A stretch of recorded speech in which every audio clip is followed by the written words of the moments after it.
Hey everyone, welcome back to What Are You Watching? I am Ben, and today I am honored to have the one Paul Preston with me. How are you doing today, my man? Hello, I know once upon a time you'd call me THE, the Paul Preston, in the days of the movie Trivia Schmodown. Ben, Uh, such a movie Trivia Schmodown fan. Are you getting along okay without the Schmodown? I am. How are you doing without it? I know you must be missing it, right? Well, I certainly enjoy any outlet that allows Adam and I both, Adam Witt, my partner in crime, and I both enjoy any outlet which allows us to get weird with people, and Yeah. do comedy. So I always enjoyed, coming having that deadline to come up with new stuff. You know, as a comedian or a movie lover, you always think I'm going to do this, I'm going to do that. But when there's a deadline to it, you have this match coming up, or you got something where you're going to be on a show and you got to talk smack about somebody. You always want to be prepared and put stuff together. And I always like someone demanding work of me. That way, I make sure I do it. Well, you were always really fun to watch. Let me just say that. I always had the best time watching you compete. Thanks, man. Well, should have had a better record, but what are you going to do? That's Yeah, that part that you yeah. just said that I think is the part that resonates further than any kind of record. So, So if you guys don't know, the premise of the show is I'm gonna guess, and they just talk about something they have recently watched and try to pitch me on it. So Paul, what have you been watching? I sure hope you've been seeing enough movies. I mean, if you have somebody on here every week telling you to watch a movie, it's like, are you seeing anything? Man, I hope you are. I hope you I, take this I list you're am, getting I and go off am. and see stuff. The plan is to get all this and then find some time to watch all of it. Yeah, That's and my during the plan, holidays, good and luck. yep.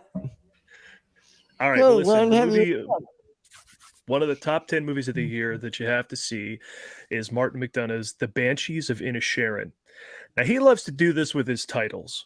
Martin McDonagh, if you don't know, is the filmmaker behind In Bruges, Seven Psychopaths, and Three Billboards Outside Ebbing, Missouri. But he started out as a playwright with titles such as The Beauty Queen of Leenane, The Cripple of Inishmin, The Lieutenant of Inishmore. He likes the titles that are going to have trip you up and not make you. What happened to like Batman? Like that, I get Batman, right? He's a bat and he's a man. These are more complicated titles. They're more complicated movies. I think this is one of the best films of the year. Thanks, Ben. Bye. Oh, you want me to go into detail or? Yeah, me.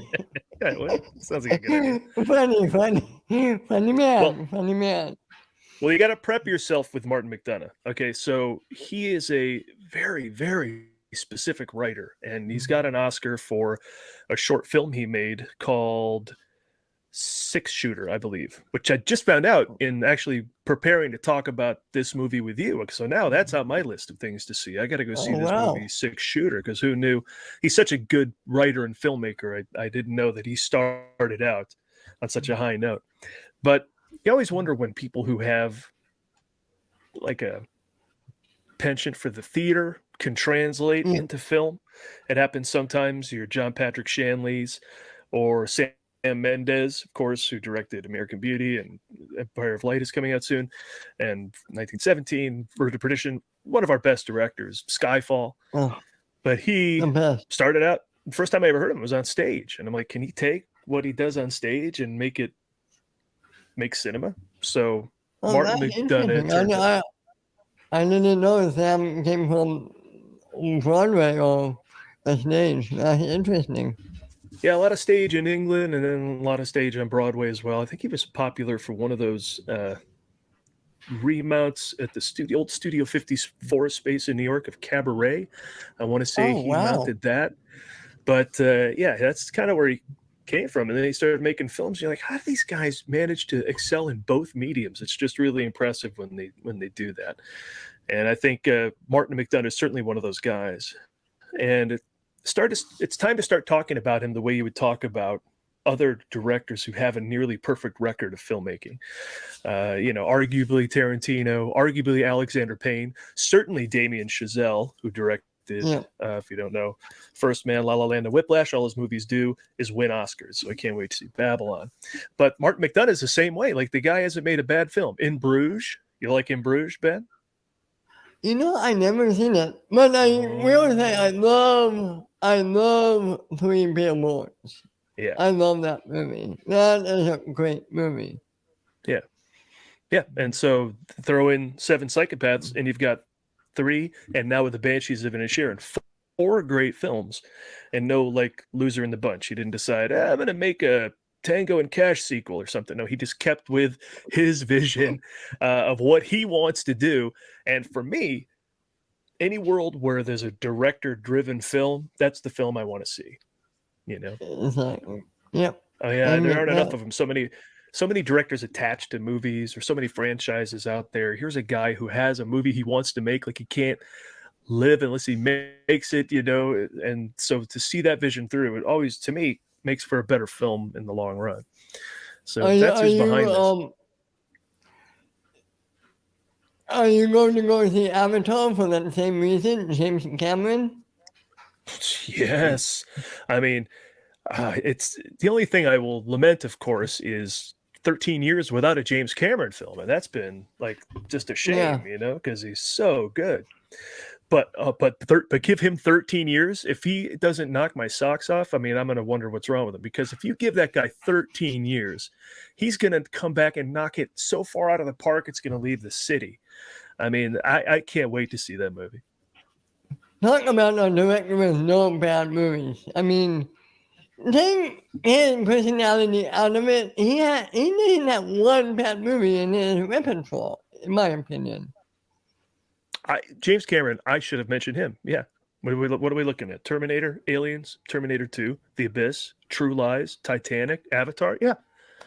Nothing but greatness. Top to bottom. One of the 2 of the greatest sequels ever made.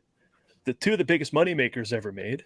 And even at the blue carpet, because they had a blue carpet at the premiere today in London for Avatar: The Way of Water, he said, he doesn't care about awards. He knows who he's making the movies for, and so the people come out. And again, I have to say, I think he has again developed technology for this movie. I think, like with Terminator 2, he sets out to say, "Oh, this is what I want to do in the movie. Can we do it?" And they go, no. Okay, figure out how to do it. So he is a pioneer with ways to make movies. And I think for this one, the underwater motion capture was new. I'm going to have to find that out once more about the behind the scenes of this movie comes up. But I think that's going to be something new that he's created so this film can be great. I'm looking forward to seeing it. Well, he makes I was going to say he makes different films than Martin McDonagh. Yeah, they're both great. Please tell me about Banshees. Gladly. Okay, so I've set you up on Martin McDonagh. So you like Martin McDonagh, you need to see In Bruges, but you love Three Billboards. Cool. This guy's a fantastic world builder. Every time he makes a film, you have no doubt of the place and time in which it exists. And he's from Ireland, but he certainly made Missouri look authentic, right? And so now he's back in Ireland with this film. And now it's time to talk about Colin Farrell, because Colin Farrell, we've been undervaluing him. We've been taking him for granted. He is a fantastic actor. And let's just go through his, I scribbled down some stuff here to show you what he's been doing, because I had to look at his IMDb and go, I love this guy. How does he run his career? How does it all work out? Because he's super handsome. He came on the scene young and hot, and he could have been like could have made all the bad McConaughey choices, okay. So he worked a lot between 95 and 2000, and then Tigerland, American Outlaws, and Hearts War came out. Movies you kind of heard of. There's a Joel Schumacher film in there, Hearts War, Bruce Willis. But then Minority Report, right? Boom. He's in with Tom Cruise. Small part, but makes a huge impact. Complicated character, too, that you sort of have, some sympathy for towards the second half of the movie. And the same year, Joel Schumacher returns to him and puts a whole movie on his shoulders with Phone Booth. So Okay. this is how I guess you introduce yourself to the industry. So then it should have been what? It should have been rocks and Con Airs probably through the rest of his career, but he didn't do that. It was more interesting. He was in The Recruit, and then he got a little caught up in blockbusters. He wasn't Daredevil, he played Bullseye in Daredevil, and he was in SWAT. But that same year, 2003, he was in a Cate Blanchett film, which is very good and underrated, called Veronica Guerin. Okay. Now, this became the MO, right? Appear in your Daredevil, appear in your SWAT movie, but also make the independent film. And so Tom Cruise did this, I noticed, in the 80s. I don't know if Colin Farrell saw this and noticed it, or if it's just they pick what they want to do and the chips fall where they may, but it always seems kind of, it's kind of a choice to do the good films and the blockbuster films in tandem.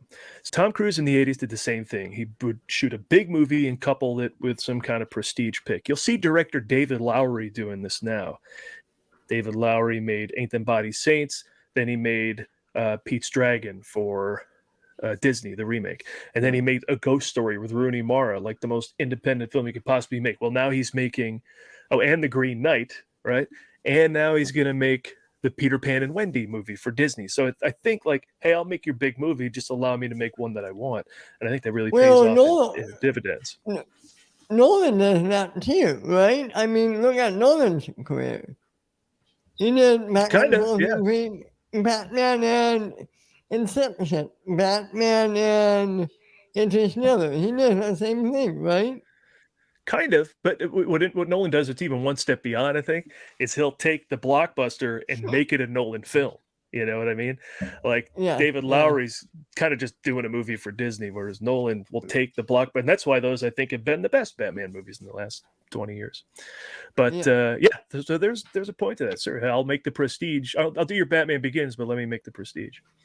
Exactly. I love that movie, by the way. Yeah, that's a good one. Anything Hugh Jackman, I'm in. So Tom Cruise makes Top Gun. Well, then he turns around and makes Color of Money as like your awards fodder. And then he makes Cocktail, but then he makes Rain Man, so he makes the big cheesy summer movie, but then he makes the thing that's for real, Days of Thunder, right? And then he makes Born on the 4th of July. So I think Colin Farrell started doing this as well. For every Alexander you get, he makes The New World with Terrence Malick. He makes big, splashy Miami Vice, turns around, makes In Bruges with Martin McDonagh. He appears in Fright Night, makes Seven Psychopaths again with McDonagh. Makes Total Recall, shows up in Saving Mr. Banks, and he ends up being the best part of Fantastic Beasts, the whole trilogy, if you ask me, in a trilogy that's just kind of gone south for me. Well, we don't need to talk about that, but you're right. He is the best part about that movie. About that whole trilogy. He is the best part. Yeah, it peaked early with him. But so now it's interesting. Now he just kind of seems to seek out the oddball casting when he could just be coasting. He could have McConaissanced his whole career. But still, he makes Widows, and then he makes The Killing of a Sacred Deer. He makes Dumbo, and then he makes The Gentleman. And don't overlook in Colin Farrell the variety of roles that he's been playing, and the leagues above his looks. Again, all these handsome guys could just coast on their looks and appear in boring story after boring story where you're in some kind of love triangle. But you forgot one movie that came out this year. I forgot like 30, which is great. He was in the Batman. Yeah. Of course. Yeah. He was great in that. Everybody was looking at the credits like, wait, did that say Colin Farrell? Like, you have no idea it's even him. So there you go to the point of the variety I was talking about. And again, you could take just his looks and coast through a career, but I don't think he does. He'll show up in Crazy Heart I mean, just compare the Batman to the Gentleman, right? In the Batman, he looks like a giant, Harvey Weinstein looking behemoth of a mess. And then the Gentleman, he looks like Bobby Gucci. So there you go. But anyway, I've been waiting too long to rant about how great Colin Farrell is, and his work in the Banshees of Inisherin just proves it. I've actually waited too long because I wanted to say, hey, everybody, look at Colin Farrell. He's doing this great work. Well, now with Banshees, his work is so great, and he's tracking on all the awards all the pre-awards talk, that they've caught up with me. So and happily so. He's great. You must feel vindicated after all these years, right? Yeah, I mean, it'd be great if an award would do that vindication, But Right. I think he's never stopped. Like, he's always in, like, Fantastic Beasts made money, and the Batman is huge. Like, he's always around, But rarely is it all on him. And so for him to win Best Actor, I think would be that vindication for sure. Where it's just like, Colin Farrell, you are singularly the man, Well, look at to bring back to Madonna. Look at Sam Rockwell. Everybody knew him, and then he was in 3 billboards, and he won Best Supporting Actor, right? Martin McDonagh has this history with guiding actors to awards, because Frances McDormand won as well that year. So, right. Yeah, I hope it works out for him this year. So let me tell you what it's about, Ben, so you can get excited. The Banshees of Inisherin is a complicated tale. It takes place in Ireland. So McDonagh's returned to his home country for this one. It's about 2 friends, Patrick and Colm, and they get along quite well, but one day Colm just wants to end the relationship. Now, this is a very simple Irish island. It's off the coast of Ireland, and there's the very simple ways and simple being. Like, Patrick's a farmer, he's got a cow and donkey and a goat, and they all kind of live in the house with him. And, so there's not a lot going on except for maybe his friendship with Colm. And Colm just one day wants to end it.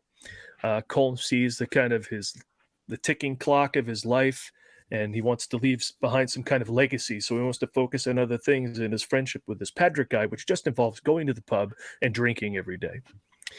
Now, he calls Patrick simple, and all of Patrick's attempts to keep the relationship alive showcase how simple he is, which drives Colm even crazier. So Colm eventually says, if you don't stop pestering me, for every time you speak, I'm going to cut off one of my fingers. And here is where the stakes are laid down for the movie, and it remains fascinating from there on to the end. Whoa. So, I shouldn't tell you anything more, right? You should just kind of see what progresses from there. I'm kind of afraid to find out what goes on from that point. I mean, wow. Yeah. Oh, that's the thing about Martin McDonagh. He's not afraid to shy away from those complicated relationship possible the 2 characters could have in a movie. And when you got 2 guys right at the front of this story, I mean, how can he mix it up and make it the most interesting thing he can possibly bring to the table? And he does it so easy. So he doesn't overwrite. I don't know if you've noticed that overwriting is a bit of a plague in movies these days, where characters walk around talking about what they're doing way, way too much, even more so on television programs. But this is pared back and played out with just what needs to be said and what needs to be done to get the story across, and very effectively. It sounds incredible. I can't wait to see it. I'm guessing the acting is incredible. With not Colin Farrell. Who's the other one? I'm drawing a blank. It's Brendan Gleeson, and this would be a reunion of the 2 of them who were both in the leads in Bruges as well. So when you see Banshees of Inisherin, go back and watch In Bruges and see the 2 of them. They play off each other really well. And you have Carrie Condon, who was in 3 Billboards, and she was in that television show Rome, I think. Anyway, Okay. This is coming out party to me, really. She made me a believer, a big fan. She's good in this. And of course, you have Barry Keoghan, who was great in The Killing of a Sacred Deer, and Right. he's a heartbreaker in this one. He's quite good. Mm. He was in Eternals as well. That was his attempt to maybe be in a big movie as well. And then I think he was the Joker at the end of the Batman as well. He's following. Yeah. So, but he's got a good part here. That's That's the thing about the movie. Like, you look at Colm's situation, where he doesn't want to be friends with his simple buddy Patrick anymore. He doesn't want to just drink in the bar. He wants to write music and leave some kind of legacy behind, because he's in his 60s and he's like, I'm thinking about where I want my life to go from here. You can kind of get behind that. You can't fault him entirely for wanting him to make something of his life in the latter third of it. But your heart just breaks. Your heart breaks for the end of their relationship. Your heart breaks for poor Patrick, who doesn't know anything else. And also, there's a civil war going on in the distance, which, of course, is a giant metaphor for everything happening within this friendship. So it all plays out in such an isolated place that any type of loss in that small, somewhat dreamless town in Ireland is tragic, And then the sister gets caught up in dreams as well, and what she could do with her life. And she's young, and how will Patrick deal with that? So it's drama, it's comedy, it's a lot of things, and the stakes are heightened. And it's McDonagh just doing what he does, being brilliant. Again, this is a guy who doesn't make bad films. Yeah, I mean, how's the music? If you don't mind me asking, is it good music in this? Yeah, I don't have any major comments about the music, but I wonder if I could remember. I think it was good. I don't think it was super present. Of course, there's a lot of music made in the pub, which is very authentic, and made by the guys who, hang out with Colm while he's trying to write his songs, his original songs. So, I mean, how long is it, by the way? I don't know. I should have brought my IMDb page with me. I did not. But it didn't feel long. And here's the thing: it didn't feel long. The cinematography is outstanding. Again, sense of time and place. This is 1920s Ireland, and you have no doubt you are there. It's probably pretty easy to go to some of these islands off of Ireland, and they don't have a big population, and make them seem like anywhere. You're not having to pull down a lot of billboards or radio towers or stuff to make it look like 1923. So it's probably pretty simple. But people are traveling around on carts. There's a small town in the middle of it all too, with like a crooked cop and all some other stuff. That all seems very real and all very authentic. So to me, I mean, I don't remember the score, but I don't remember it standing out as bad. So because I don't think there's anything that does. I think he hits all the points here. Martin McDonagh has just whittled down his excellence to fine tuning everything in a film now. So there's no sour note. I can't wait to see it. I'm looking forward to this movie, and I want to see The Well. Have you seen that yet? No, but it's award season, isn't it? Everything's starting to come up, and starting to get excited. So there's not time of you to be a movie fan, man. I know. All the good stuff. It's the most wonderful time of the year, as I always say. The Fabelmans. I mean, I still have to see that. There's so much coming out, and I'm a little behind. I just saw She Said as well. That was very good. I got to see Tar still. I got to see Women Talking. There's a whole bunch coming up, and of course, Avatar. Don't even pretend to predict Oscars until the Avatar: The Way of Water comes out. So there's a lot to see, and we're just getting started. And like you said, the premiere of Avatar is happening maybe right now, and I think we should start to see reactions for the students today, right? I think there are some. Yeah, I think Perry Nemiroff already chimed in on Twitter and said it was fantastic. So yeah. Well, so I love this time of year. I'm just curious. You like the first one, right? The first Avatar? Oh yes, and I did myself a favor, because when it was re-released in September around Labor Day weekend, I went to see it again. And if you aren't excited for Avatar: The Way of Water, give Avatar a review. See it again, and you'd be like, okay, wait a minute, this guy's a genius. Like his world building and the creation of characters, and apparently this one's even more emotional than the first, and just the science behind it all, like how the filmmakers even pulled off half the stuff they did, the scope, the action sequences that never end, that go on for like 45 minutes. This is a 3-hour and 12-minute film, I think, The Way of Water. I think the last hour is going to be action city. I think you're not going to be able to control yourself. And by you, I mean me. My everyone, I think. I think everyone's so. going to be in this. I hope so. I think they're going to go. You think they're going to be number one at the box office again, like the first one? Absolutely. Yeah. Wow. Yeah, poor Zoe Saldana. She doesn't know which movie she's in that's going to be number one of all time at any given moment. It's like Avengers Endgame. Yay! Oh, it's Avatar. Yay! Oh, it's Avatar: The Way of Water. Yay! Either way, she's excited. And she doesn't know what color she's going to be, either green or blue in either one of those movies, right? Right, that's true. You're right. Yeah, she never gets to be herself. Say la vie. I mean, hey, there are worse things to complain about. Yeah, and she'll be back. I mean, supposedly for Guardians 3, I hope so. You know, I hope they go off to rescue her. It certainly seems like that's Peter Quill's plan. So I know not really a movie, but did you watch the Guardians Holiday Special yet? Oh, yes, I did, of course. Yeah, that was fun. And it contains big plot points for like the overall storyline of the Guardians and the Avengers in general. So you should check it out. Kind of bridges the gap between Volume 2. Kevin Bacon.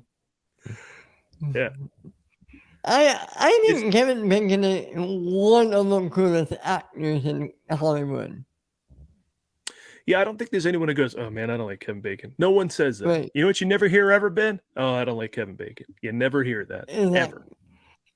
You only hear how nice he is and what degree actor is to being close to him in the movie thing, right?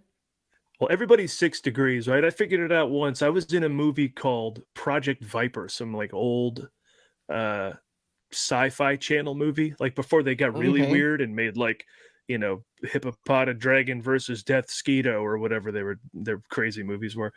But this movie had Teresa Russell in it, who was in Black Widow with Deborah Winger, who was, I figured it all out and I went back and that's way less than 6. I'm only like 2 or 3 away from Kevin Bacon, which is kind of cool.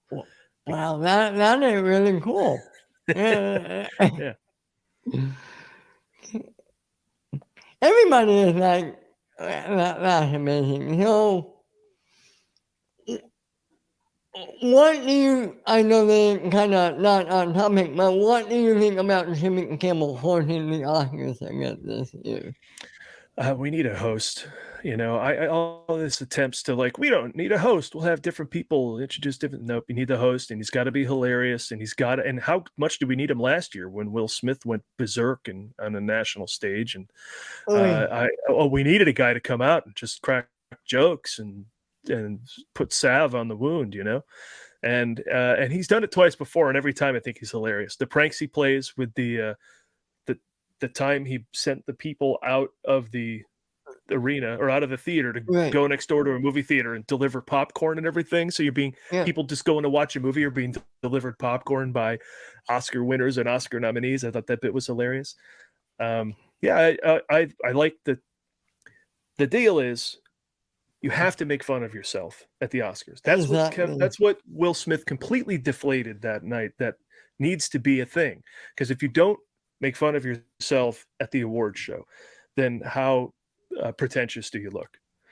Right. So to take that joke so seriously built back all the pretentiousness of actors, and I was like, dude, you Will Smith, you ruined everything. Go away. And so now he's got a movie out, and thankfully it's bad because I don't want to see it. But hopefully Jimmy comes back with the jokes and we all have fun again, how it's supposed to be. So yeah, I'm all for him hosting. I just wonder what kind of shenanigans him and Matt Damon are going to get into this year. Yeah, that's never not funny. Always. I love the Jimmy Kimmel episode where Matt Damon actually took over as host. The whole episode. That was a good comedy right there. Yeah, maybe you should take over the Oscars for like a whole hour or something, or end the show for that would be funny. Yeah. So yeah, you got me interested in seeing this movie. I'm looking forward to it now. Are there any other movies you recommend?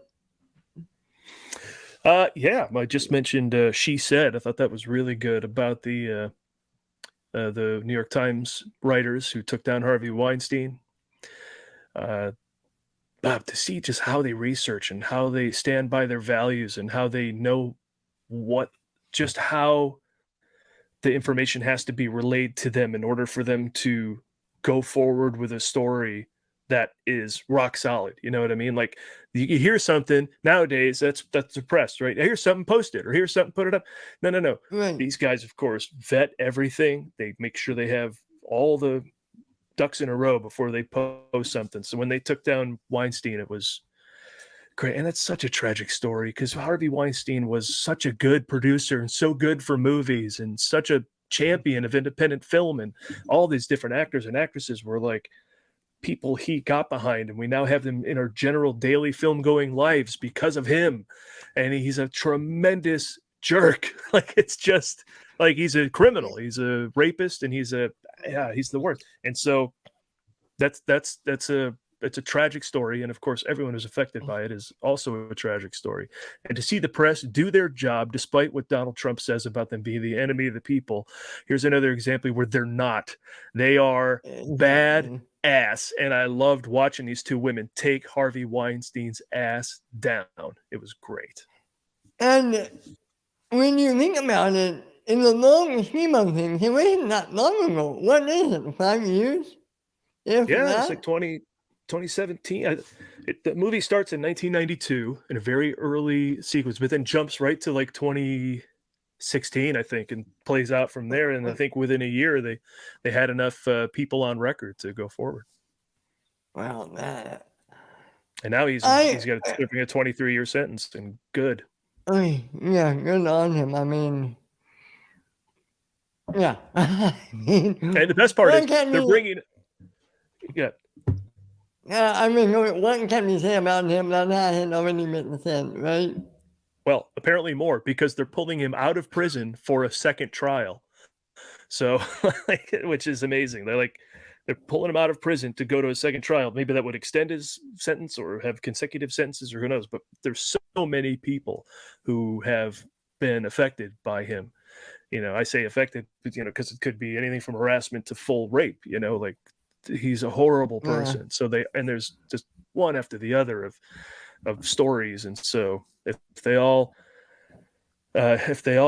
get to court, I mean, he's not going anywhere the rest of his life, and it sounds like that's fine.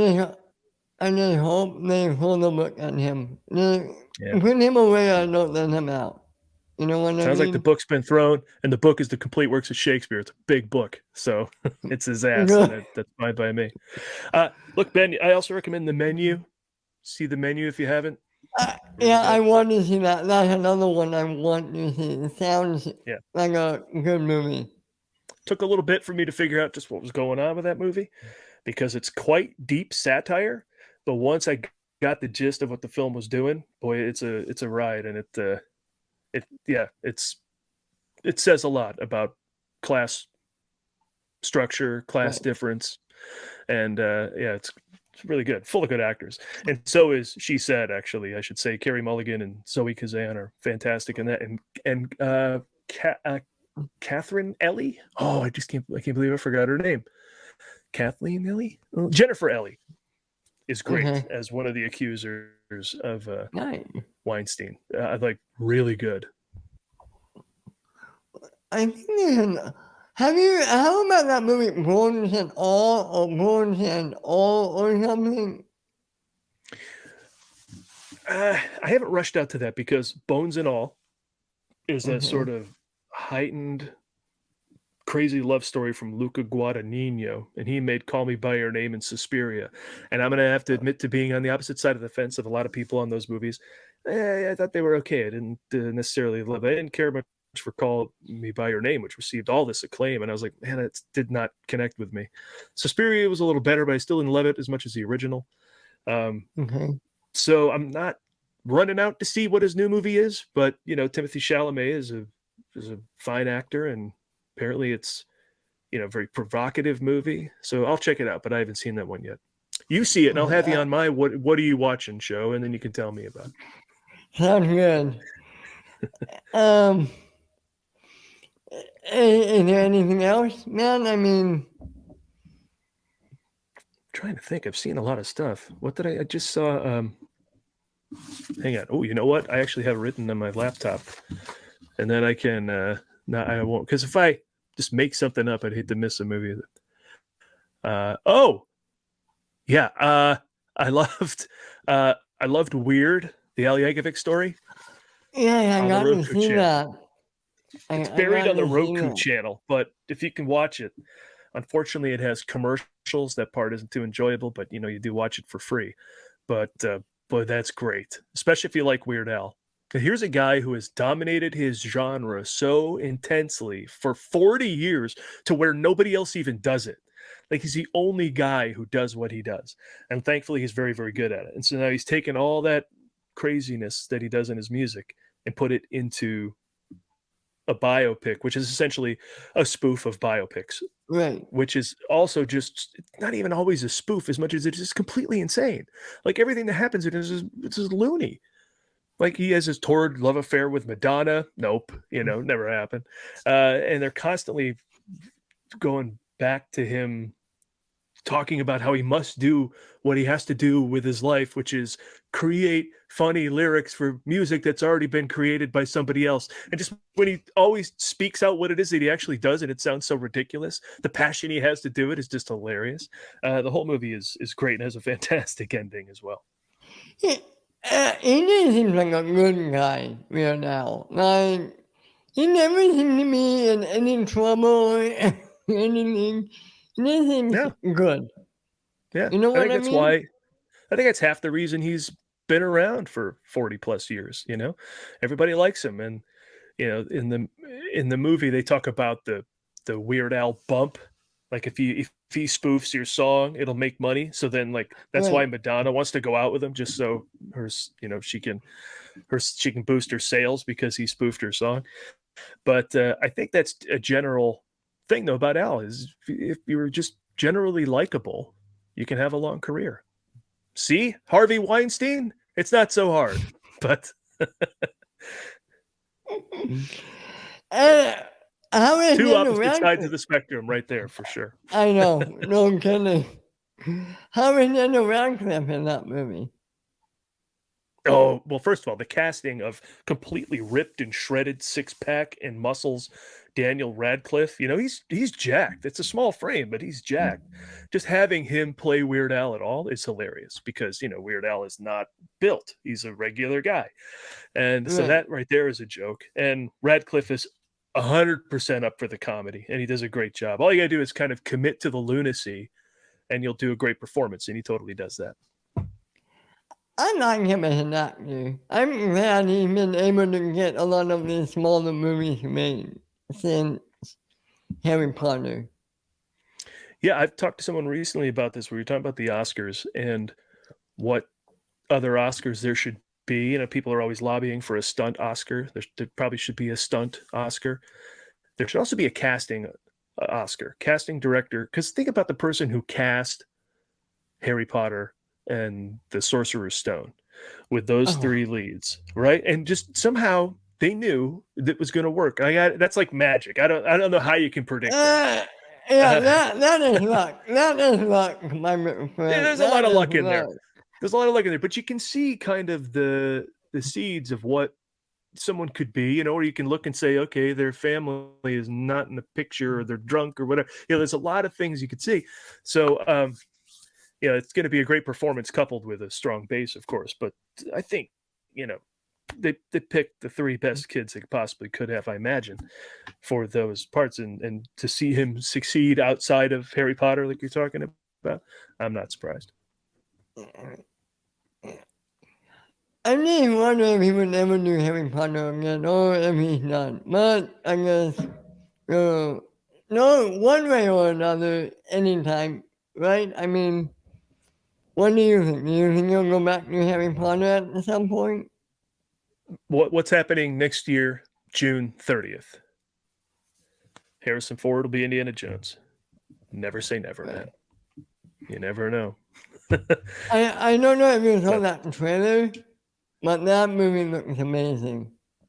Oh my god, it's gonna be fantastic. Kidding me? Harrison Ford and Mads Mikkelsen, who you see a couple shots of him in the trailer. He's going to play some kind of Nazi or some kind of Nazi leftover in the 60s. Was quoted as saying, yeah. And talk about a director that hasn't missed. James motherfucking Mangold. His full DGA name, yes. I'm sorry, man.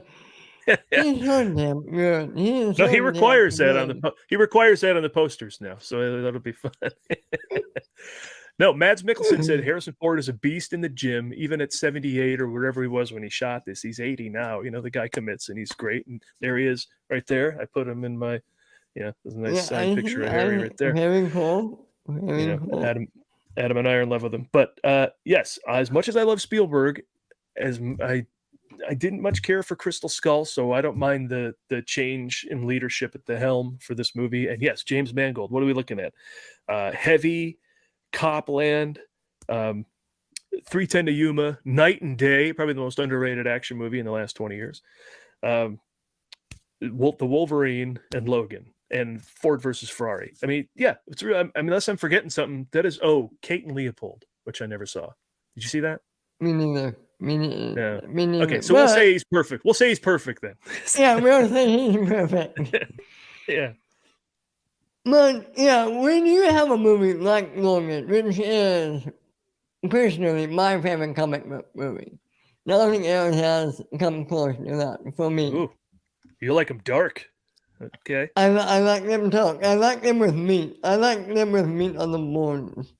And can't get any more meaty than that one, I think. Yeah. You talk about meat on the blades. Yeah. Ooh. Yeah.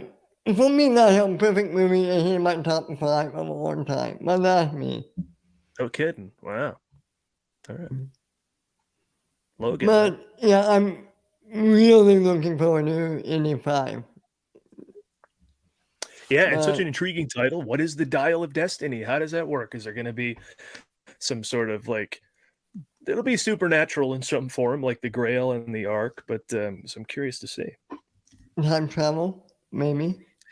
That's the rumor. Yeah, and certainly with the de-aging shots of Harrison Ford in there, that seems to be the case. But I'm not sure if those are flashbacks or if it's time travel. So we'll find out in June or in one shot of him looking right into the camera, that looks so good to me. And the aging. Yeah. When they pull the bag off his head, that one. Yeah. Pretty good. Yeah.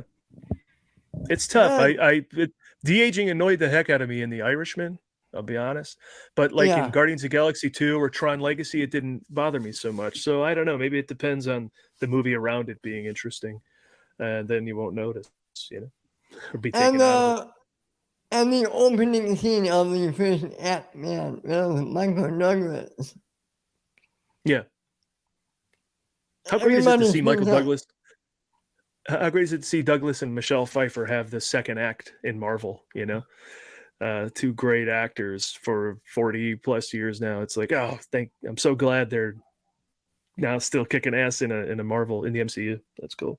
That's the power of Kevin Feige, man. That's the power of Kevin Feige and everybody wants one, but not everyone can have one. There's only one Kevin Feige. Look at Robert Redford in the Winter Soldier. Whoever saw that coming? Yeah, right. I mean, considering such a laconic style that Redford has as an actor, you're like, how's he gonna? But he played it all like he does. He didn't play any sort of I'm the bad guy. Played it all chill. Played it all cool. Turned out to be evil. Yeah, I loved that. Yeah. Well, as we start to wrap up here, anything else you want to recommend real quick? Or yes. Well, I'm glad I'm glad we ended up talking about Harrison Ford because I would like to plug the show that I'm up to. Adam and I over at themovieguys.net have been doing a show for a while now called The Ford Fiesta. We got it in our heads that we haven't seen every Harrison Ford movie that there is. So we set out to watch every one of them, and each episode of the show is a different Harrison Ford movie that we're covering, starting with 1966's Dead Heat on a Merry-Go-Round, where he had a couple of lines with James Coburn, right on up to Call of the Wild, which came out last year. Was that last year? 2 years ago.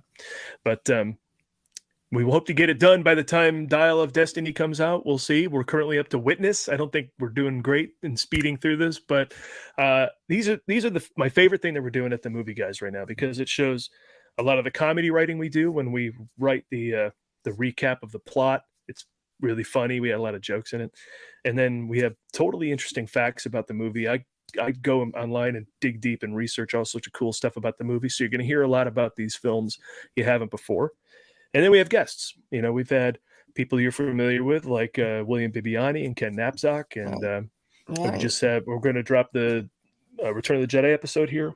Probably, when's this coming out? On the 8th or so? Is it There's one coming out on the 15th, I think. This one? Okay, so already out there then will be the Return of the Jedi episode with Mark Ellis. And if you've ever seen Mark's stand-up comedy about Return of the Jedi, it's his favorite of the Star Wars movies because it's the big win. It's everyone loves Empire, but he's like, well, we lost.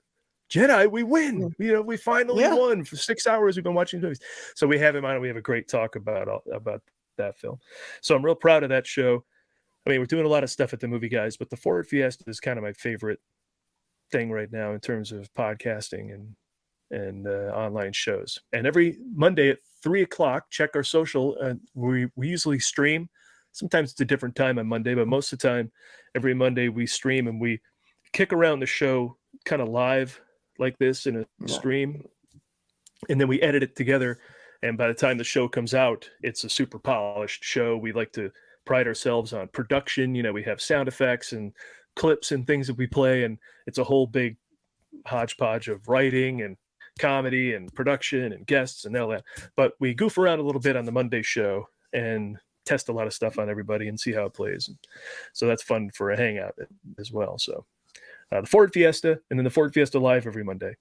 That's my final word and my final big time plug. So appreciate that, Ben. Well, thank you so much for coming, and everyone can find me right here on this channel. I have a show basically every day, and we'll be back next time. Have a good week, everyone. Thank you. Bye.